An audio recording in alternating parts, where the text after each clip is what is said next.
Iš strateginės Kauno energijos įmonės generalinio direktoriaus pareigų Aleksandras Sigitas Matelionis atleistas valdybos sprendimu. Oficialiai įvardyta tokio sprendimo priežastis, kad įmonei būtų geriau. Ateinantį šildymo sezonas iš tikrųjų žada būti pakankamai sunkus tiek šilumos vartotojams, tiek šilumos tiekimo įmonėms. Ir Kauno energijos valdyba bandydama sutikti tuos iššūkius, kurie mūsų laukia, mano, kad yra racionalu atšviežinti Kauno energijos vadovybę ir tą pradėjau daryti nuo generalinio direktoriaus.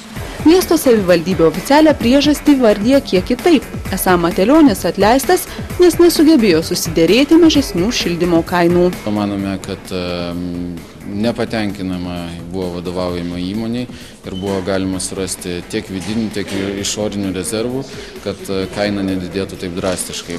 Neoficialiai kalbama ir apie trečią versiją. Prasitariama, jog Matelionio atleidimą iš pareigų galėjo lemti strigę Žalgirio krepšinio klubo finansavimo klausimai. Ir tuomet valdantiesiems konservatoriams neva pademonstruotas nelojalumas. Kauno energija gerokai užtruko, kol sutiko laiduoti 5 milijonų litų paskolą krepšininkams. Buvo vardijamos įvairios priežastys. Esą įmonės finansinė padėtis ir taip sunki, neva sportas nesiderina su Kauno energijos veikla, dar vėliau pateikti argumentai, kad laiduoti paskolos neleidžia kiti įmonės kreditoriai. Jau tada meras užsiminė, jei klausimas nebus išspręstas, svarstys paleisti valdybą ar pakeisti generalinį direktorių. Žinot, vieną dieną iškrenta sniegas, kitą dieną tai, bet aš manau, kad tiek įmonės valdyba, tiek įmonės vadovas galėjo operatyviau spręsti visus klausimus, kurie yra jų kompetencijoje ir žinioje.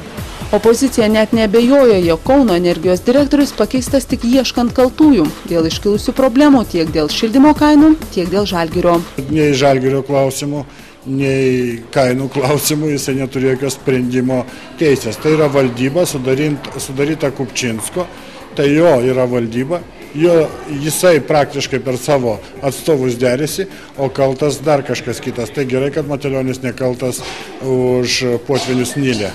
Pats Aleksandras Sigitas Matelionis atleidimo argumentų komentuoti nelinkęs. Pakeitęs pareigas, jis ir toliau ketina dirbti toje pačioje įmonėje. Valdyba turi teisę priimti ir atšaukti generalinį direktorių.